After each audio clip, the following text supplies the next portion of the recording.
experts, Jen Platt-Ure from Chronicle, hello, and Bob Crowley of CNN. How about we start with the two of you each just telling us like a little bit about your backgrounds? sure, let you lead out. Hi, I'm Bob.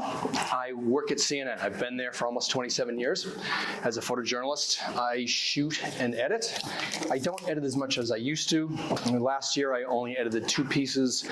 This year, I edited 3 last week. So you just never know.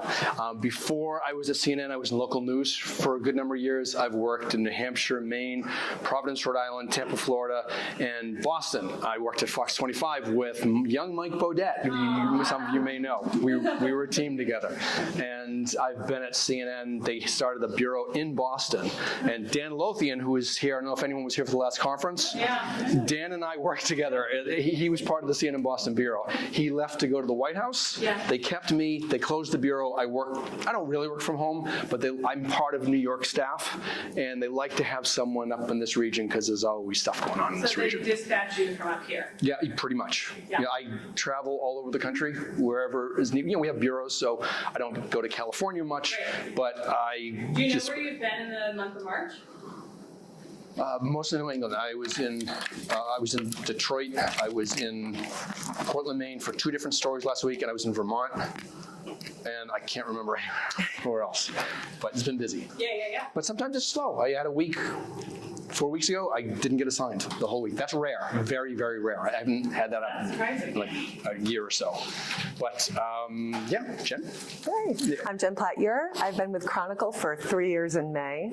Wow. It's a delight. I started in Albany, New York, and then I went to Connecticut. I came to Fox 25, WFXT in 2002. Also missed you, but worked with Mike Bodette as well. And I've been at WCVB for almost 3 years. It's Chronicle is an incredible organization. It's an incredible part of WCVB, and it's the most wonderful job in the world, and I'm just so happy that I'm able to be a part of the team. And there's 4 Chronicle people, 1 veteran. I used to work there, so that's why you get so much rah-rah from us. I think it's pretty much Mecca for photojournalists in Boston. It really is. It's an incredible, hardworking crew, and I'll tell you, having been on the outside for so long and now being on the inside, everyone makes it look so easy, and it requires a great deal of thought, a great deal of preparation, a great deal of work, and we have editors, by the way. I shoot only. We have an incredibly talented group of editors that take everything that the producer's talent and I work on and make it sing.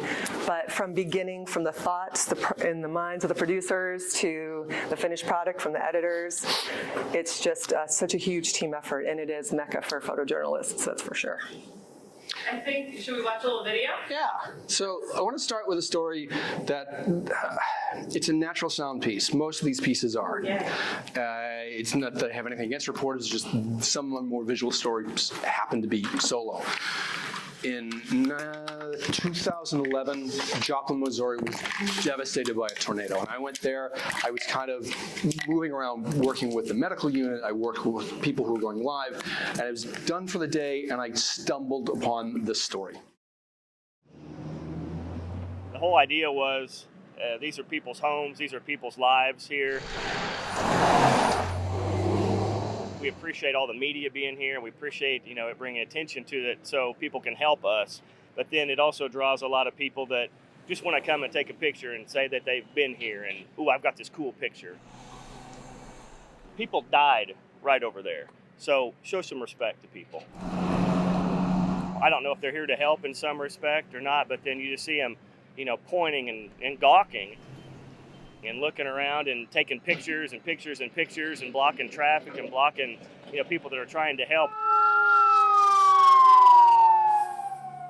Yeah, I think the sign it's a great sentiment of how we all feel.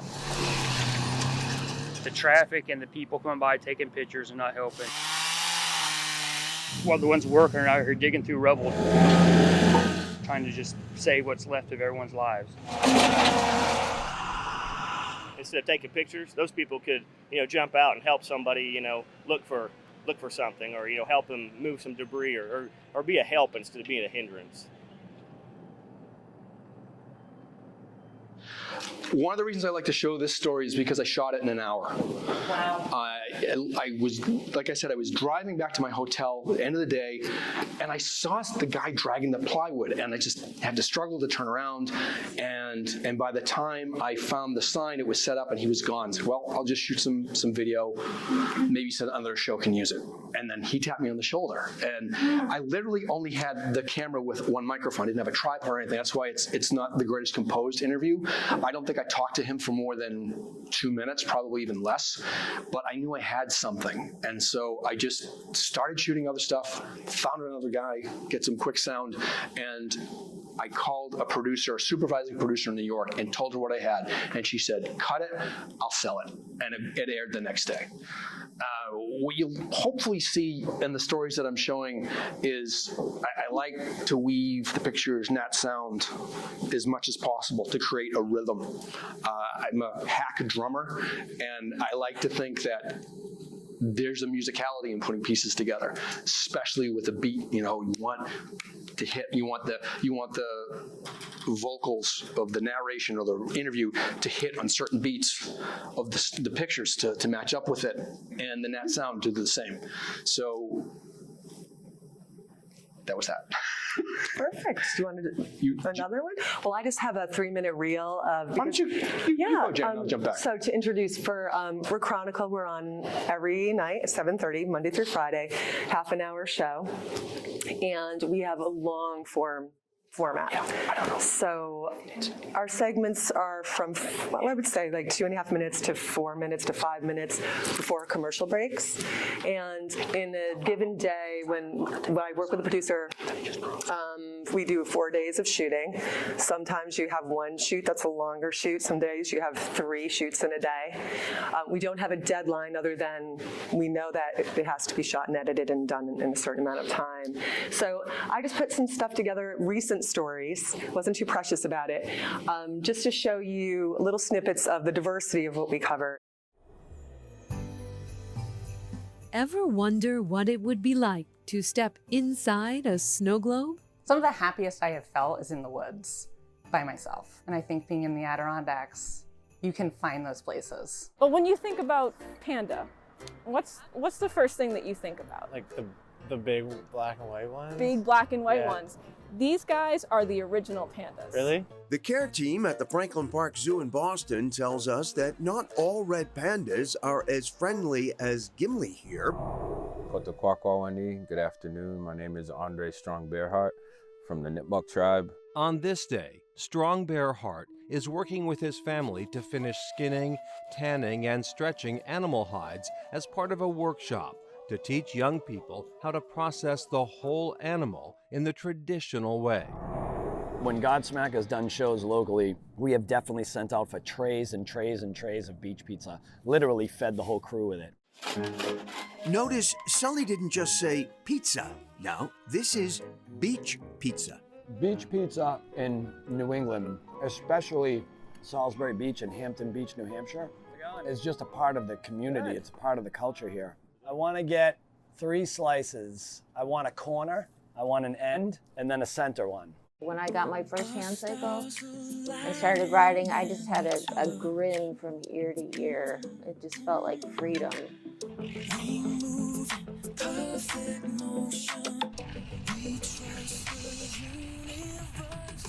I was riding my old training routes again, and it feels incredible. I mean, when you're sort of like limited in your ability to move, as I am being paraplegic, then having a drivetrain and wheels is a huge doorway to freedom and adventure.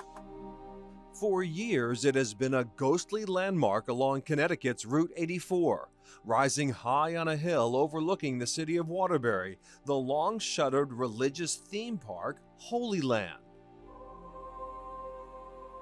Built by a local attorney in the 1950s, Holy Land closed in 1984. Its tiny buildings depicting stories from the Bible have fallen into disrepair. But there's hope for Holy Land yet. The cross atop the hill has been relit, and the park has reopened to the public during daylight hours. A local group is convinced that with a little generosity and lots of prayer, Holy Land might someday be resurrected. There is still a lot of basketball to be played, but for Celtics Nation, the party started last week with a fan fest outside TD Garden before Game 1. Number one, baby! Number one! Jason Tatum, yeah! We're going all the way! Celtics superfan Nate the Chicken Man Gaiman is certainly excited about the team's prospects, as we learned during a pregame cruise down Causeway Street. And what was good about that is an example of using the iPhone, the drone, which is a luxury and a wonderful treat, and you can see how it just brings the viewer in to have a different perspective and to put things into perspective with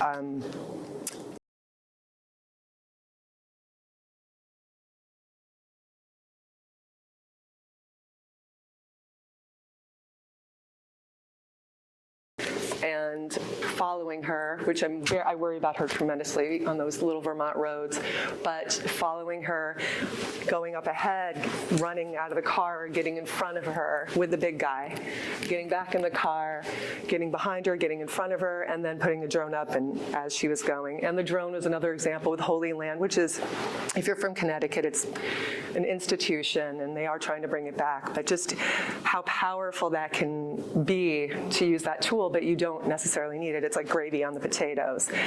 And my favorite part about the Celtics story was I was with my producer, Ramen Cromwell, and we were just, it was hundreds and hundreds of people, as you can imagine, outside of TD Garden, and he was there, our Chicken Man was there, and he's like, get in the car with him. And the best thing to remember about being a photojournalist or to put in your toolbox is just to be impulsive, be spontaneous, but also be prepared. So in that situation, I had somebody to watch the big guy, got in that little Corvette with him, and just had the iPhone. But you could see the shots like in that driving up Causeway and back down Causeway. I could use the rear view mirror to frame him. I loved our little Celtic on the rear view mirror. And then it was an embarrassment of riches. Everywhere you looked, there was something to shoot. There was sound, there was video, there was energy. So that's just an example of kind of harnessing it. When you're in a situation like that, take a breath, because it can be overwhelming, and then just kind of focus on things almost like little vignettes, like what do I see here, what do I see there. I jumped out of the Corvette, and there's the marching band, and they're coming right into TD Garden. So I just waved to her men, ran over, and got right up in there again, which is it's wonderful, such a wonderful tool, as you guys know. And just followed them, and the energy was palpable, and it was spontaneous, and it was so much fun to shoot. But all of the shoots have meaning, all of them have significance, and it's just a matter of how you ascribe your talents to document them. Maybe we might jump in because of what Jen was saying about, talk a little bit about gear. Yeah. This is kind of like an evolution for me right here. Traditionally, this is what you'd think of with TV, big camera, and it's what I use for the vast majority of my career. In 2020, I was having back issues, and my boss let me switch to something like this. And the picture it's not there, but most people didn't know, and I was able to shoot some pretty good stories on this one. Now we've moved to this. This is a more cinematic camera. This is Sony FX6. There's also the Sony FX9. They have a preset called Cinetone that gives it a more film look. Do any of you shoot in an S-Log? You know what S-Log is? Yeah. I hate S-Log. It's because as an editor, I just don't have time to color grade. I'm also colorblind, so I don't trust myself with grading. And in the old days, these viewfinders were black and white. I just need to find something white, and I'm good to go. And I'm not that colorblind, but it just is enough. I remember one time I did a color correction on something. I edited at home. My daughter's also in the business. She saw this. She said, that's green, right? And I went, oh, you missed it. But anyway, so Cinetone can give you that look without having to grade. And this is the FX3, which has a very similar look to this. I use these two cameras together all the time for my interviews. If it's just me, if I'm by myself, this is going to be on a tight shot, this is going to be on a 2-shot. Used it just last week on a story, 3 different stories. Because a lot of times reporters and producers, they're butting bites together, and instead of having to have a reverse shot,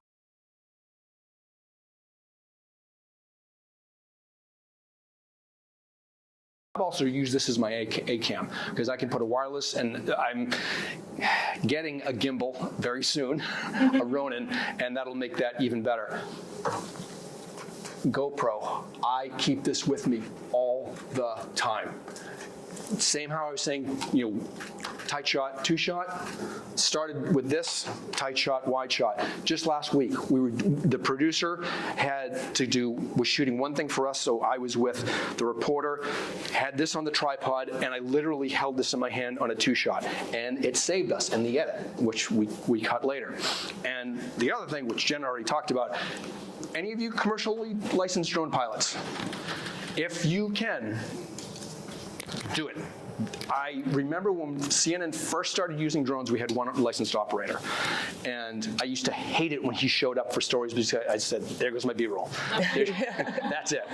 But now that I have one, I just think, oh, the drone's gonna look great here. And it's just another tool, but it's so helpful, especially if you have some tracks that aren't too specific and we don't have time to do a graphic, it helps. But the other point that I wanted to make that Jen already did with her phone is that you don't need any one of these cameras to tell a great story. I think it was Stanley Foreman, he used to work at CVB. I think he's the one who said, when someone asks him what's the best camera to have in news, the one that's in your hands. Yeah. That camera right there, you could shoot a great story. My daughter works at WPRI. She shoots with a camera like that. Oh, it looks. You did. I used to work at LNE a gazillion years ago. A digital reporter, Leah Crowley. She just started in 2022. Yeah. Oh, so anyways, could we show? Yes, please. You mentioned that your newer camera has more of a cinematic quality to it. Do you also shoot breaking news on that? Oh yeah. Like, would that look? The only thing I'm not going to shoot on that is storms, because I just don't want it to get wet. Okay. I don't want it to get wet. Thank you. That's what this puppy's for. Yep. The storms and protests, I'm going to use that. And even protests, I'd use that. But I shoot my live shots on this. I shoot all my general news, everything I shoot with this. CNN is moving towards these. They were going for FX9s, which are beefier, but they realized the picture here is almost as good, like this close, and it's a lot cheaper. So we're getting more of these, and more people are getting these. We still have these, definitely still have them, but we're definitely moving towards this one. The wonderful thing is I can take the lens off this and take this one and put it on here. I can put whatever lenses I want. I have 3 lenses, but on some of the bigger shoots, the guys from New York will come in with just a case full of prime lenses, and that's what we'll shoot with. Yeah, it's easy to get intimidated, for sure. And it's wonderful to have these tools. You'll notice how compact and easy this is. But exactly. So, but I'm used to it. It's about 17 pounds, and you do get used to it, and you do pay for it a little bit. And in terms of moving it, that's why you can see the advantage of your cell phone. And what we do very often, much more than usual, is when I set up, we do a lot of interviews. So again, we're very deliberate. Chronicle, it is, I was saying to Bob, news is dinner and we're dessert. You watch us, we're comfort food, and we do progressive stories, we do important stories, but we also have a very high standard of photojournalism. My colleagues, would you agree? And our editors have incredibly high standards of expectations in journalism. So it's not going to be as spontaneous like the Celtics thing was, where there's room for that. But when there's time for an interview per se, a 2-shot, which is obviously seat, as you know, and if I'm insulting anyone's intelligence, please let me know we're wasting your time. Perfect example, reporter, producer, subject. So it's just me with this. So the way that we've fixed that is to use our cell phones. This is from work, from CVB, and I will use this as my second camera. And depending on the situation, it'll be a wide shot, or I can zoom in only if the lighting is acceptable and have it on the talent's face or the producer's face. And it helps the editors to have a cut, because otherwise what we do, letting you know how the sausage is made, is after we're done with the interview, I'll bring it over and shoot what we call reversals, reaction shots of our talent or the person that's listening to the subject talk. So it's just anything that shortens the road for you, let it shorten the road for you. If the quality is comparable, would you agree? Totally. You know, you obviously, I love that you literally have an arsenal, but we all have the ability. I don't use a GoPro so much for 2 shots. We do use it a lot for active shots. But, you know, Lisa, when we were talking about being a part of this conference, an example, standard, real quick, for lighting.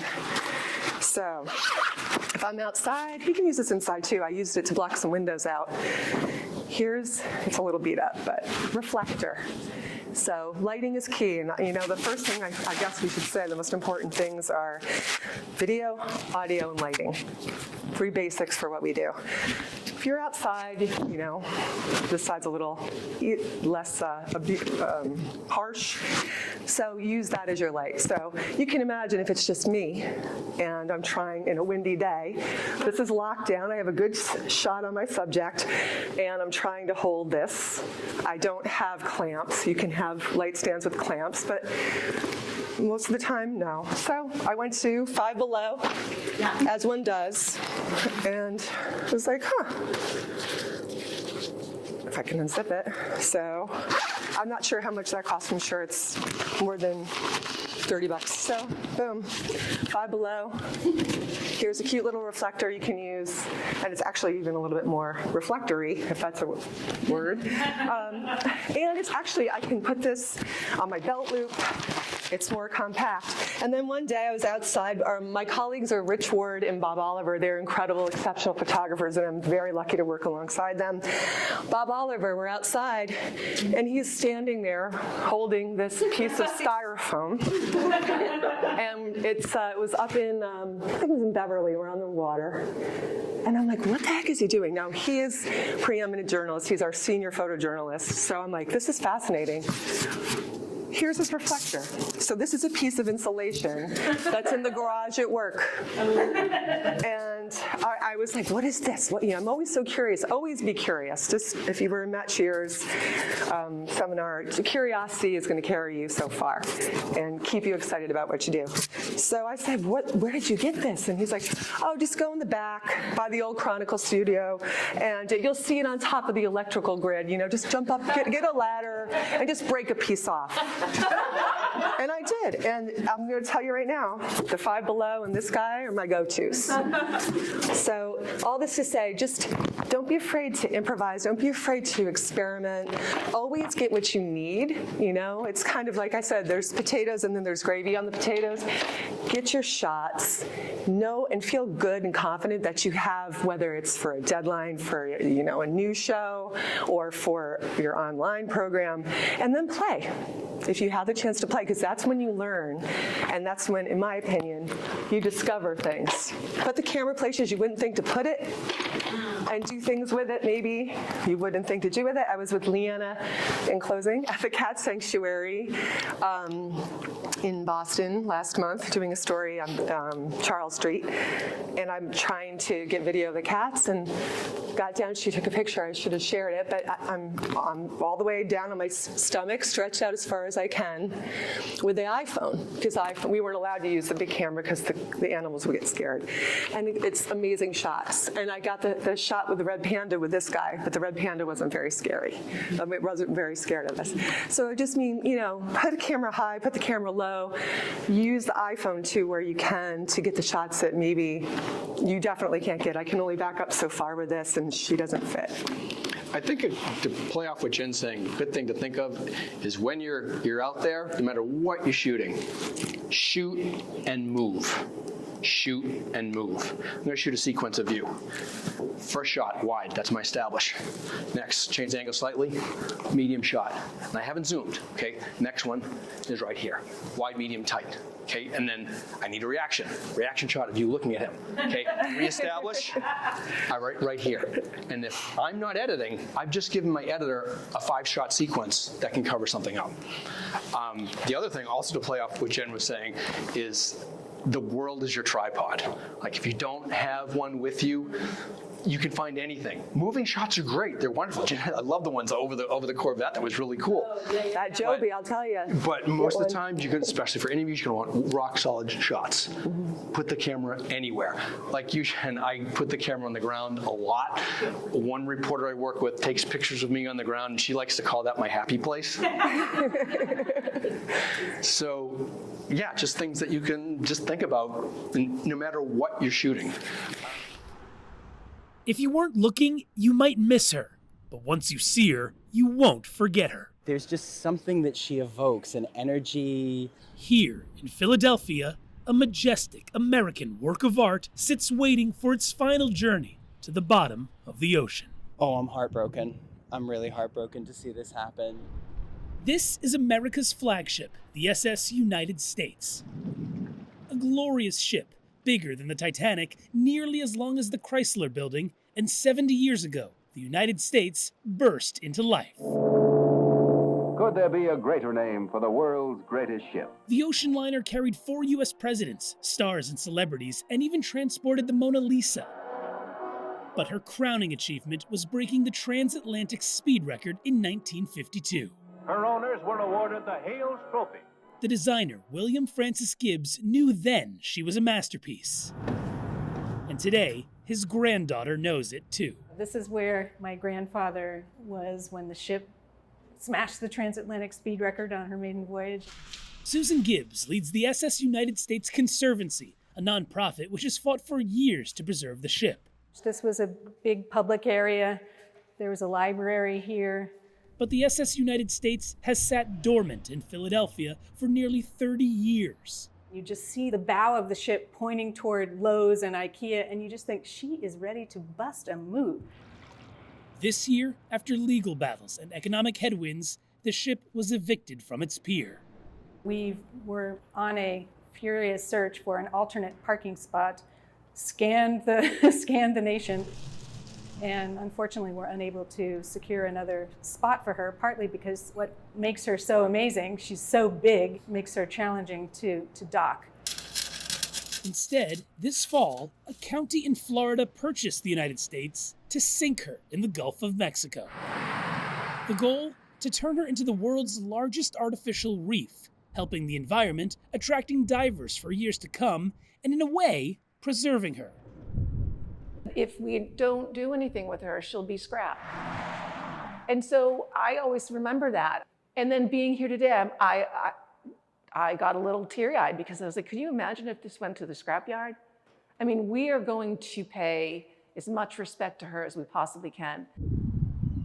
I've been painting this ship as long as I've been in Philly. It's a perfect landmark down here.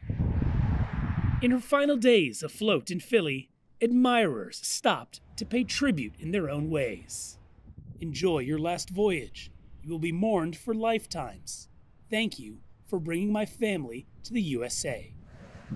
An American work of art ready to set sail one last time. That was beautiful, Bob. They just towed her to Mobile. She just made it to Mobile a couple of weeks ago. Two things I wanted to say about that piece is I don't think it would have been nearly as good without this. I needed this. And that really gave you the perspective. But what you wouldn't have known necessarily is that 3 of the shots were drone shots, but you wouldn't know it because I wanted it locked down. One of the first ones you see it from a distance, one where the ship just fills the frame, and the one when you see the stern, those are all drone shots. I just locked it luckily it wasn't very windy. The other thing I wanted to say is that when you're doing stories, kind of what Jen was saying too, is that you look for moments, you look for, be prepared for the unexpected. The guy who was you first see, that was right after I finished the drone. I didn't even have my camera out, and I saw him pull his phone out. I went, oh my God, and I sprinted, grabbed my phone, and just grabbed a quick interview with him. And the woman in the end, the one who was painting, we were done because we did it in 2 days. Because the first day, I actually did pretty much everything myself because Danny, my reporter, when I got to Philly, he said, I got to go to Erie for another story. And that was the day before, so I shot it. And so we co-produced it. And so that woman was just there, and I stumbled upon her when we were done the second day. And I said, what is she doing? Oh my God, she's painting the ship. And I called him, I was so excited, Danny, we gotta close with this, you're gonna love this. And he did, bless him, because it was, great teamwork. So just be ready for something unexpected, and then figure a way to put it in your story.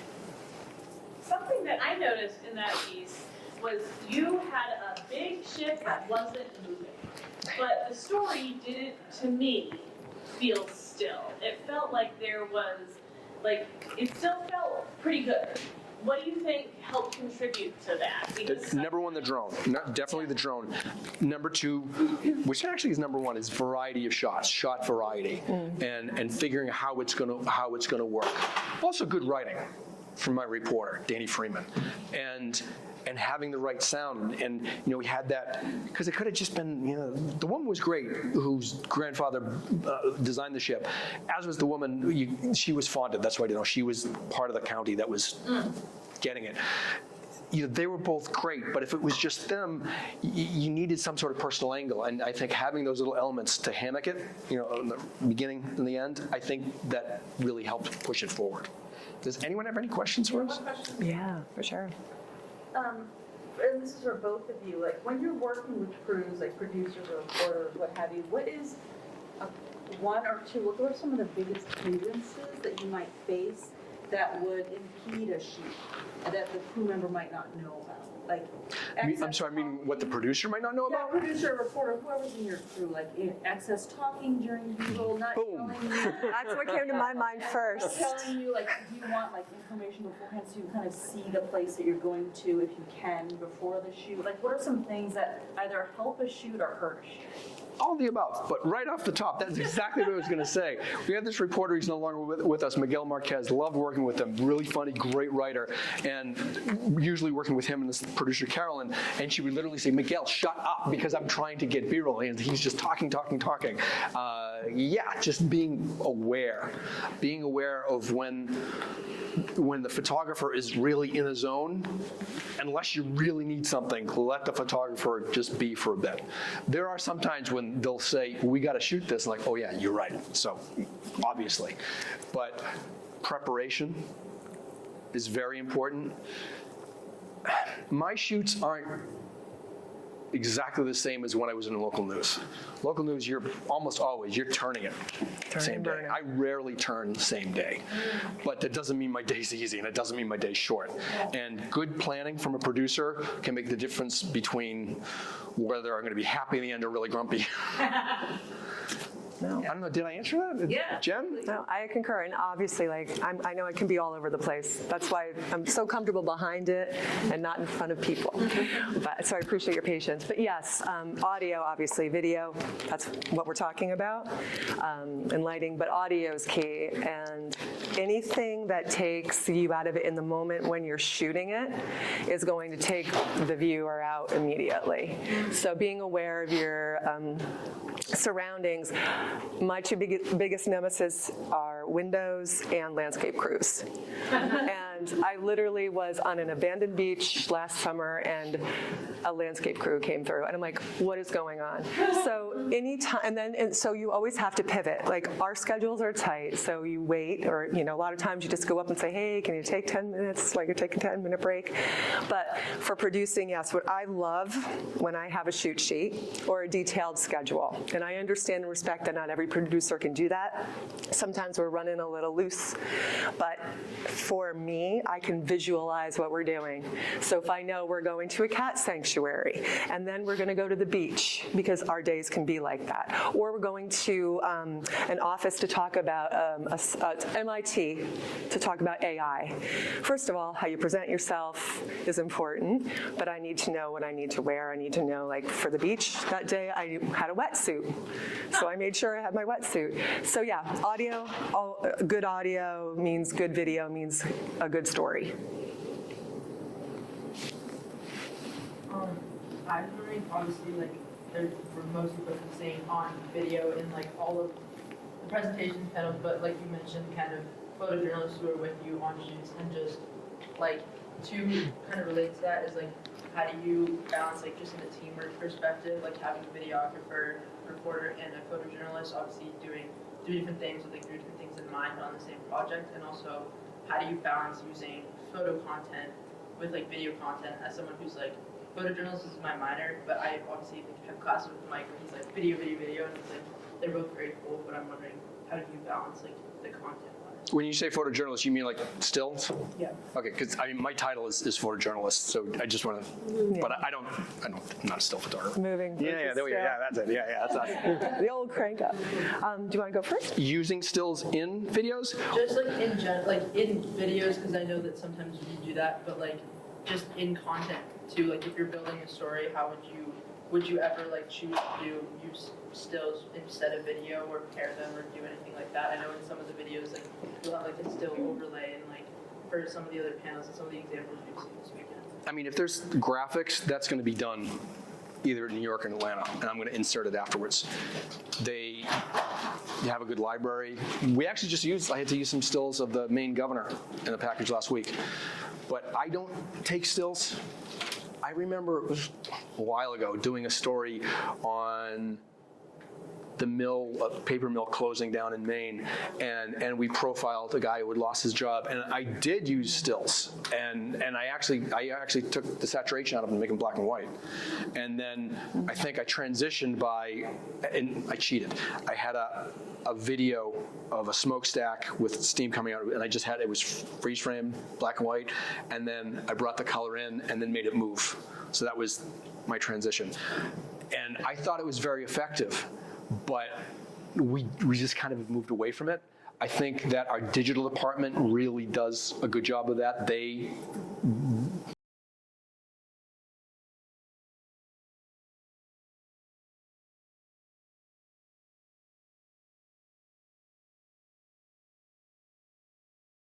Did I answer? No, and for pivoting to that, so when you're working with a team, sometimes it will be like my producer's right here, it'll be the two of us. And sometimes talent will be with us, and sometimes the talent is a producer. But everybody has their role, and at Chronicle specifically, we all are very focused on what our roles are, and I think we all do them very well. And we also work together in communication, and you might be thrown together with somebody, especially back when I was a student. It's like, you're going to work with this person today, and you're going to, team projects, who doesn't love them? So everybody has their strengths, but that is a way for you to learn what your strengths are. And then when you are together working with your dedicated colleagues, it does become seamless. And I'm still new at Chronicle. 3 years is still new. So you develop relationships, you develop trust, and I'm sure you work with different correspondents, and that becomes seamless after a while. And for Chronicle specifically, we are very production heavy. We will use stills. We always appreciate extra, meaning outside of our control, our ownership, people's pictures, people's videos, historical documents, and we have an incredible team, an incredible creative services team, and they all work together. So it's a little bit of a specialized thing. I have to run out for just like 5 minutes. I'll be right back, sorry. Also reminded me, not so much with stills, but in the team aspect, it all depends on the producer, who they are, and whether or not they can shoot. There's one of the ones I worked with last week, I said, look, we're shooting a track meet, and I had to go shoot something else. And I said, how about you put your phone right down here, get the runner going by. And she did, she did a great job, and we used that shot. She also had an Osmo, a little gimbal, and used that as well. And we had her shoot in 4K, so that way I could crop it in the edit. I wouldn't do that normally, but I knew I was going to edit that one. And so if you've got a team that you trust, if you've got a producer that you trust, yeah, we'll give them another camera and rock and roll. Bring it. Let's do it. It's more stuff. And in our situation, the producers do not shoot. It's just me. And sometimes we'll have our second photographer. So it really is a dedicated role. Yeah, and yeah, it's obviously when we have bigger shoots, I'm on a shoot next week with, it'll be 5 of us. And awesome. We jealous. We did. I'll take a half of you. Oh, go ahead. In terms of your legacies, and I'm always, because I write with Jen sometimes, and I'm always asking these questions. Throughout your whole experience, if you were to do it again, like in today's age, what are those fundamental tasks that you would still try to master in order to provide like a great scope of storytelling for the audience and also from a producer perspective? Because as a photojournalist, you're combining all those in when you're trying to get that shot that's going to draw an emotion. What would you do in today's age if you were to start all over again? Well, that's great, because you go back to having my daughter who is in this business. I learn from her all the time. You know, she tells stories completely different than how I would, but she likes the way we do it as well. And it's changing. The business is definitely changing. We are leaning much more towards digital. Jen and I were talking about this outside. We like to have stories build up to something. Digital, if it's a vertical, which I had to cut a vertical, I've only cut a couple of those. They want the best thing first. They want it first. And I'm not going to argue with that, because they're the ones who see what the numbers are, you know, what gets drawn in and what doesn't. The thing we did just last week, we had submitted it. It was pretty much the same, very similar to the TV piece. And we built up, and it was about Canadian tourists bailing on Old Orchard Beach vacations. And we were at this one inn, and this guy's old school. He had this stack of reservations like this, and in one hand, and he said, "This is the Canadian, this is the American. This just went away." Wow. Okay, that was, and we built up to that. And the digital producer said, "I need that first." And I get it. I totally get it. You know, it's a different format. I'm not sure if I'm answering your question or not. So, you know, what I do it different, it's evolved so much over the years. So like at every stage of my career, the way I was doing the story at the time, I think was close to the right way to do it. I'm still learning. I'm 61 years old. I'm still learning. You know, I'm thrilled that I'm able to cut some of these digital pieces, because it's new. It's a different, I want to know how to do it right. So it's not what I would change. It's just, I just try to evolve. Yeah. I agree. I think we were actually constricted a lot more. I started in '97 on tape, and the thing that's so wonderful about now is the freedom. Every single one of you are a legitimate journalist. You used to have to have a stamp or go to J school. Anybody can be a journalist, and you can experiment, and it's right here.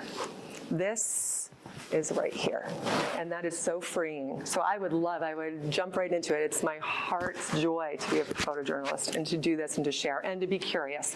Never stop being curious and never stop learning. So I'm just curious, which standard audio equipment do both of you guys use, and do you have any like tips or tricks related to audio? Because I know it can be a bit of a beast sometimes. This is great. The Rhodes. I'm actually jealous. Just like I said, I'm about to get the gimbal. I've got a set of Rhodes on the way. Right now, I use Sony's. This one has it's built in.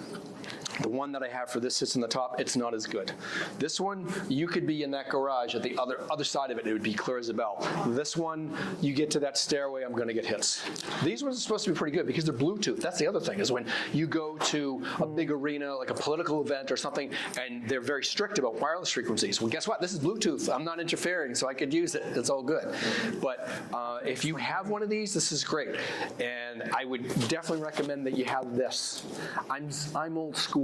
I don't want to see microphones. I don't want to see micro. I mean, this is fine, but I don't want this. Yeah. You know, just clip a mic on someone. Alfonso, he's grinning at that one. You know, I think microphones should be heard and not seen.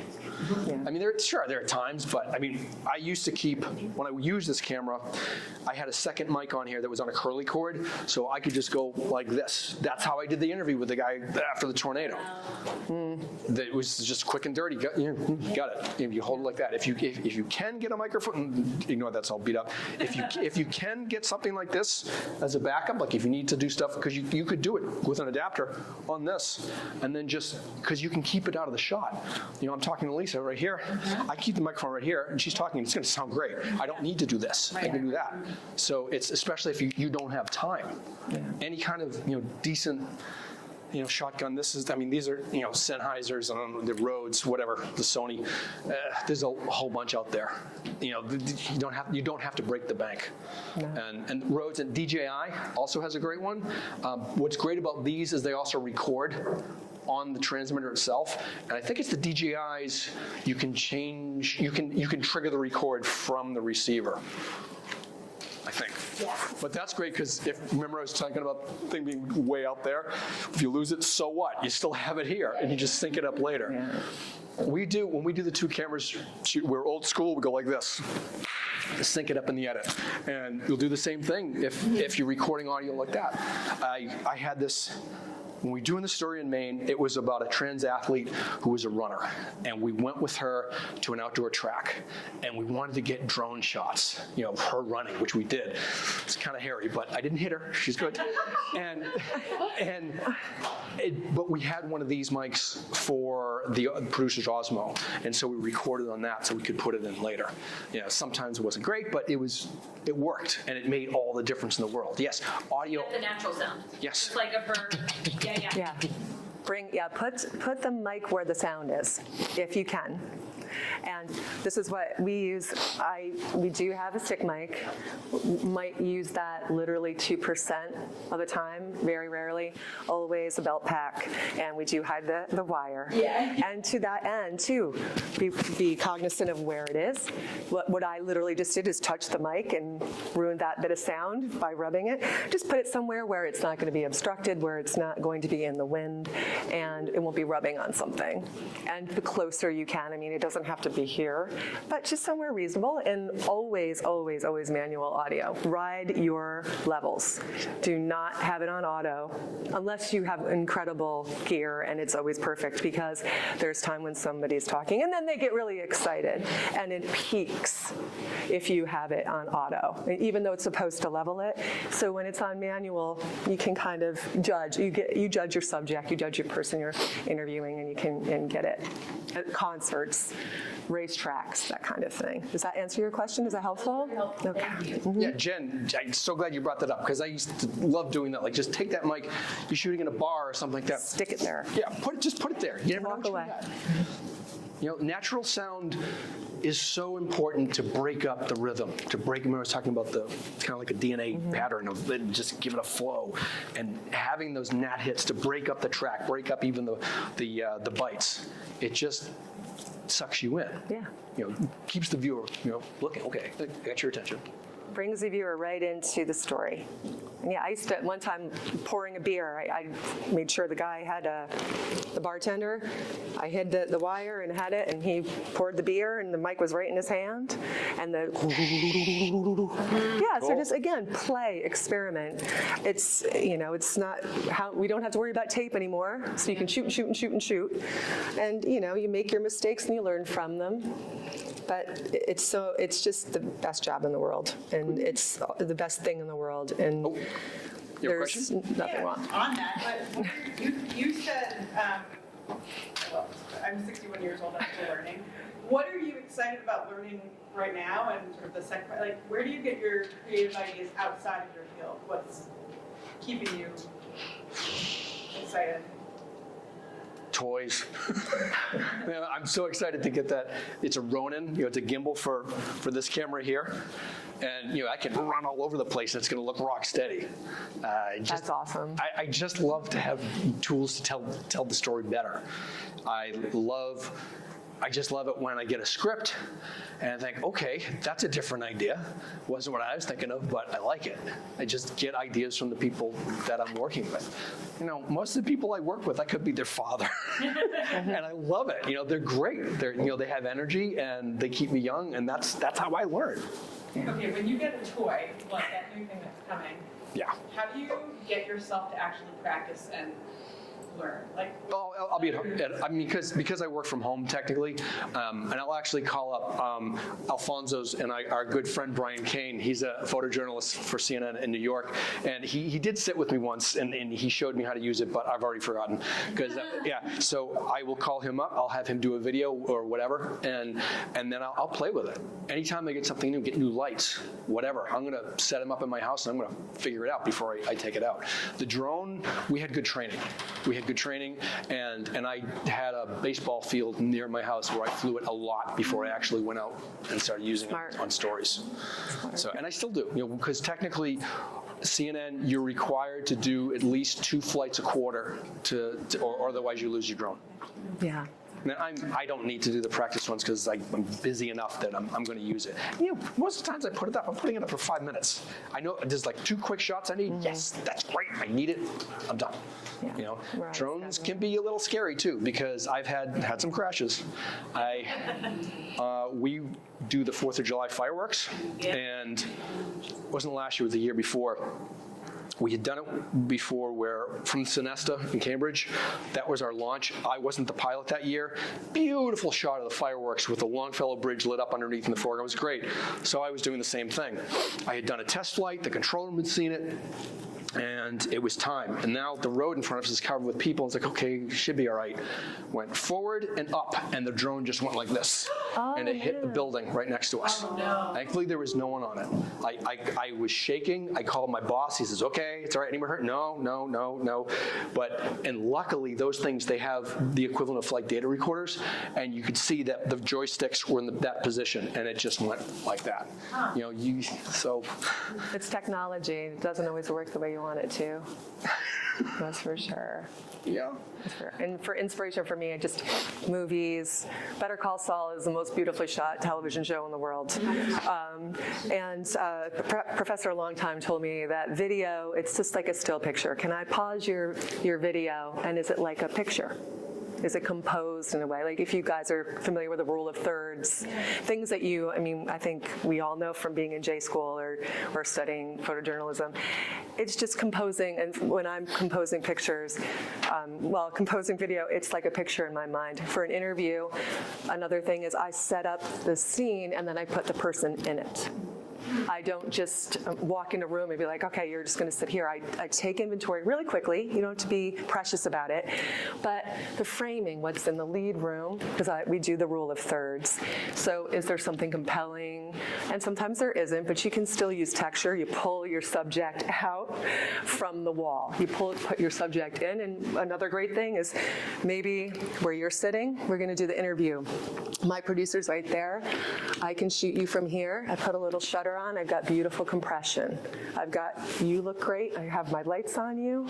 And it just brings some depth of field. It brings a little more texture and richness to something that otherwise would just be, I'm in a conference room, which happens a lot. And you just have to make it work. Any other questions? Jen just brought something up. Yeah. I'm very fortunate. This is what we do. We love our tips and tricks. I can use a lens like this on an interview. It's f2.8, which means, sorry. I just use my body. I just go in the hall. Which means it makes it very easy for me to blow out the background. Actually, this one's an f2.8 as well. And when we get those cases coming from New York, well, the prime lenses are like f1.4. So I could have a wide angle lens and be right here, focus on you, Lisa, and everything else totally blown out. You don't always want to do that, obviously, but it can be cool. It can be, like portrait mode on your iPhone, but we just do it the old-fashioned way. You had a question for Rob? Either of you, how often do you get to incorporate lighting in your work? If you're outside a lot, running and gunning, and do you light dark skin differently using light skin or anything like that? The answer is all the time. These stories are more the ones I like. I think they're more fun. They represent storytelling a little bit better. But the vast majority of the stuff that I'm doing, it's focusing on lighting. Do I focus like differently for darker skin, lighter skin? I think more it's just being conscious of the background. So I don't, not necessarily how the light that I'm going to use, just it's more on exposure, I would say, and more conscious of the background. And I typically will use, for just say if it's by myself and I'm just shooting a standard interview, I'm probably going to use 1, 2, 3, about 4 lights. When we do multi-camera shoots, like we did an interview with Biden a year ago, and they were, everywhere. We probably use, I don't know, like 15 lights, something like that. And we had 1, 2, 3, 4, 5 cameras. So jealous. So it's pretty much standard for me to have to light. But my favorite interviews are the ones where I don't use lights at all. The second interview on that ship, that was just light coming in from the side. The first one, it was light, but I did have one light on her to fill. And that's my favorite way of lighting, is using natural light in the right way. Where's it coming from? Or say if it is a sit down, and I'll think, all right, the reporter's going to be on this side. They're there, I'm here. My key light is, for me, it's almost always going to be over the reporter side. And so I'm thinking, if that's enough, the stuff that's coming in from the window, then I just need one light here to fill. And then maybe a background or backlight. And I love that. More natural light, I think, is just a really cool feel. I agree. Did that answer your question? Yeah. And really quickly, these are our lights. We use camera light. 2-panel lights, Astras are amazing, run on battery. I can go full daylight, I can go tungsten, inside, outside, in the middle. What do you usually use? Both of these. Or like tungsten, daylight? Well, it depends on the color temperature. Depends on, I always white balance. I'm completely manual with my camera. There's no auto on it. There could be if I wanted to be. So I guess it's shading. I call it irising up, letting the light in the lens. Just again, when you walk into your room or wherever, if you're outside, like last week, I hate shooting outside when it's a cloudy day, when the sun's going in and out, because the white balance changes. And now with the new camera, I can have an auto where it will be subtle, and it'll change the white balance because the sun goes behind the clouds, gets dark, the color temperature changes, suddenly you look blue, and here comes the sun, and then you're blown out and it's orange. So that's just a matter of like riding the iris and trying to use the reflector. We don't have scrims. I'm sure you have scrims to control. So yeah, in a room like this, I just take a white balance and supplement it. This, the standard for our interviews is very high, should be consistent, always flattering to the subject and to the talent. So this just, you're not gonna, I could blow people out with this, sorry, Bob, but like I just did. But that can be good in some situations. But it's just a little add to it. It doesn't have to be dramatic, but it just fills people out. You and I know we're going over. Great lighting with one light. If you have just where you put it, what's in the background. That for me is more important when I'm setting up an interview. Is what's going to be my background, and how do I light that, and when you're indoors in a room, I think kind of what Jennifer's saying, you got to decide: are you going to use the light or fight it? Because if you use the light, you're probably going to use less. If you're going to fight it, that means you're probably going to block off the windows and then just start from scratch. And every single situation is different, because it might look ugly as hell if there's window light coming in, or vice versa. Yeah. So, yes. It's just pretty basic, but like usually just film like 1080p or? Yes. We technically we're 1080i because the house format is 1080i. When I upload my video, it goes to a thing that CNN developed called Media Source, and no matter what I shoot on, if I put it in there, it converts it to 1080i. But like this is 1080i. All these are 1080p. And when I shoot with these are always 4K, because I'm almost never going to go, it can go live with this, so that's the only time I'll switch it to 1080p, but I'm going to shoot with 4K because I can always do a crop. Even though this one has 2 cameras, so it does have a telephoto built in, but I just love having that flexibility. And what kind of drone is that? That's a Mavic 3.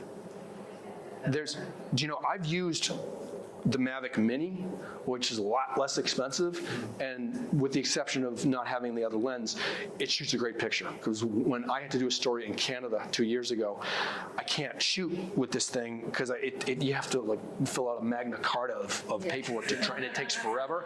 But if you have a drone under a certain weight, you can take it to Canada and you can just use it.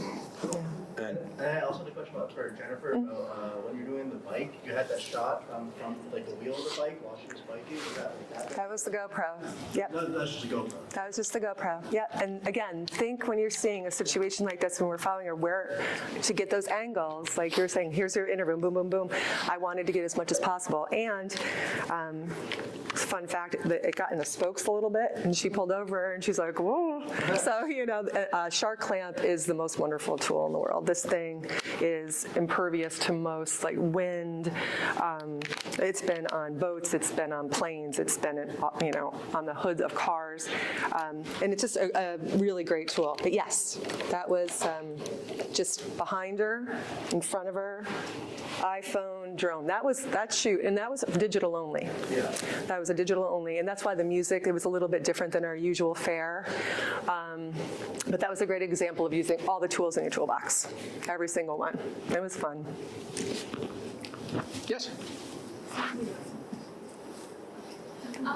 Within your shooting, how have you been able to add your sense of creativity, especially while working for different stations? Like Jen, I can obviously see that's like a Chronicle shot, that's like a CNN shot, or if you were to decipher those and say, this is a shot from Bob, this is definitely a shot for Jen, how have you been able to mesh your creativity and also meet the standard of the network's high quality shooting?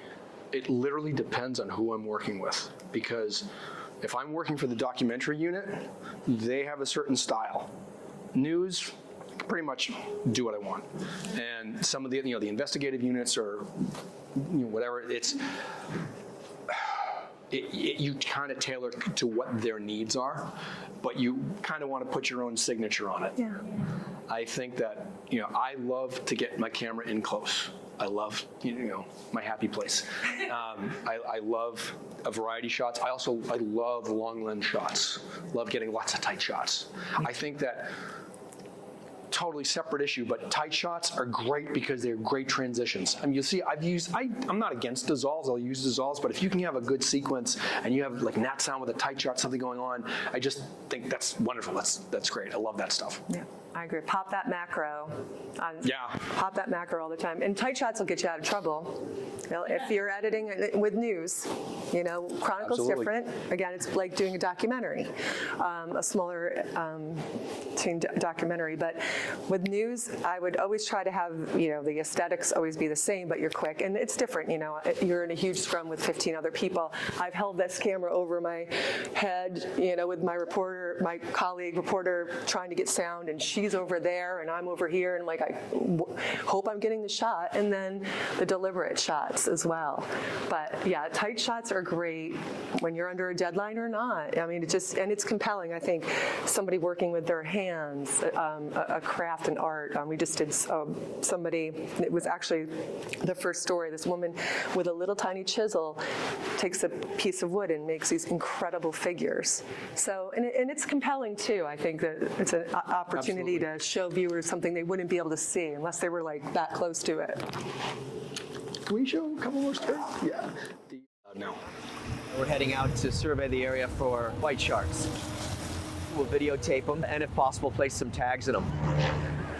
In a second we're going to hear the voice of our spotter pilot, and he's basically canvassing this entire shoreline looking for white sharks. Okay, there's a big slow moving one south of Nauset Inlet. All right, we've got a shark. Give a little power for a few, John. You're going to see it very shortly. I see the shark. It's lazily moving along here. God, that's beautiful. He's looking right at my camera. Oh, you see him? Dorsal came right out. Oh, what a beauty. So we've discovered that the white shark numbers are increasing here off of Cape Cod and have been for, roughly the last decade. We firmly believe that that's driven by the growing seal population. And those seals, which are piled up here right on the coastline of Cape Cod, are drawing these white sharks in. because white sharks feed on seals. And now we have the opportunity to study them for the very first time. He's dead ahead of me, slow down. Maybe we have him head into shallow water and tag him. Magnet off. Come back left a little. He's up pretty good. He's coming up a little.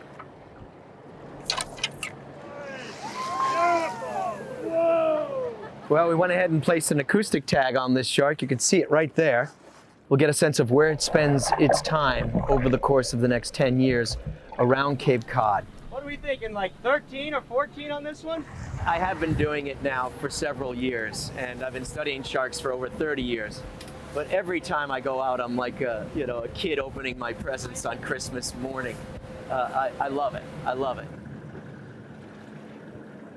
First off, I'm a Jaws freak. I love that movie, so that was like a dream come true. The underwater shots were done by him. I don't know if you can see the pole. He had a GoPro on the end of it. I brought a GoPro, but the pole I had wasn't long enough. So, and in hindsight, what I would have asked him to do is, like, can you just hold it still for a minute? Because he does that to sweep it to get identifying markers on the shark.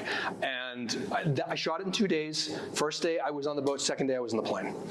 And yeah, it was just so much fun. I couldn't believe, because I'm on this little pulpit like this, and 4 feet below me is a fish that's this wide.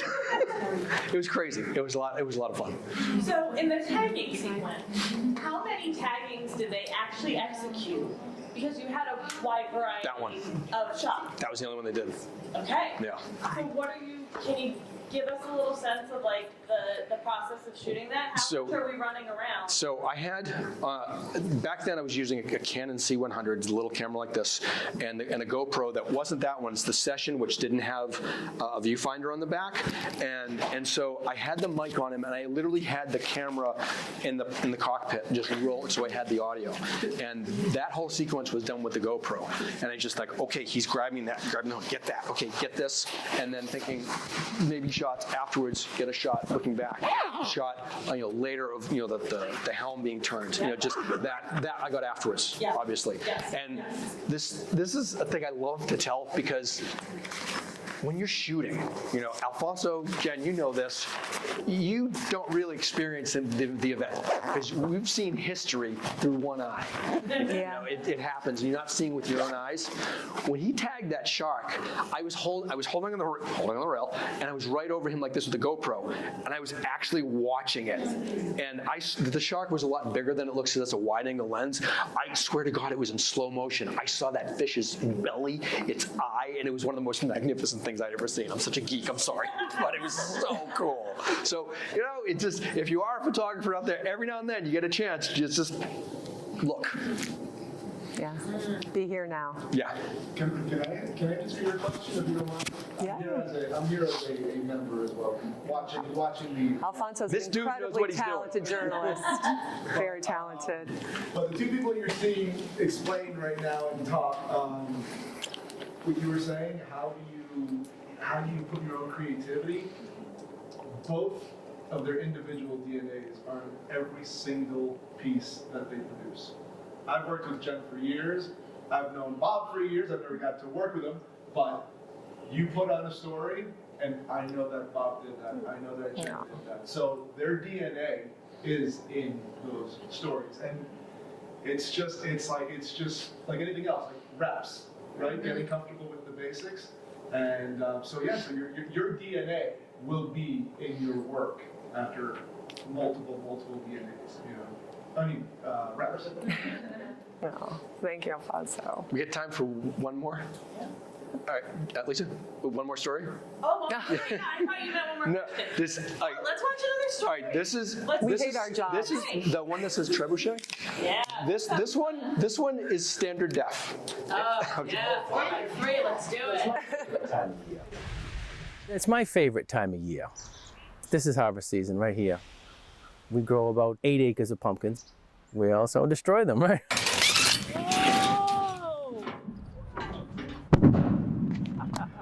Nice job, Jack. Good job. That's called a trebuchet. Trebuchets would siege castles, and they would throw 250-pound boulders into a castle wall. We throw, of course, pumpkins, not boulders.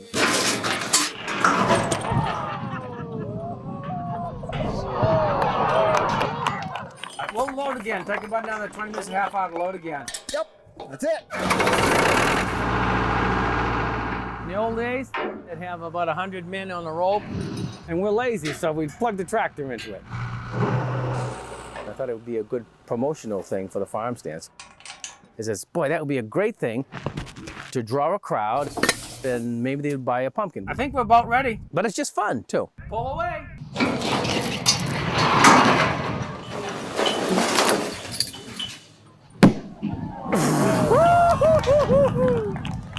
That ain't a bad one. That's probably a 50-pound pumpkin. I've been called the E word, eccentric, yes. I think he's got a lot of time on his hands. Autumn in New England. Sort of what we do here. Woo! Oh my God! Look at it! Into the trees! To see people excited, and I'm just as excited as they are. That was amazing, wasn't it? I like to see the splat, no question. Even though I've seen this fire probably 400 or 500 times, I still get a thrill out of it every time it goes.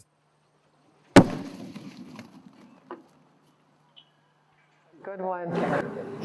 That's some Nat sound right there. That was fun. That was just a lot of fun. How long did it take you to shoot that? And how many times did they fire the trebuchet while you were there? Do you remember? Maybe 4. 4 times. Maybe 4 times, because it takes them I was probably there like 5 hours at least, 5 or 6 hours. And this is 2005. This is a long time ago. Yeah. Standard def. This is pre-GoPro. Yes. All right.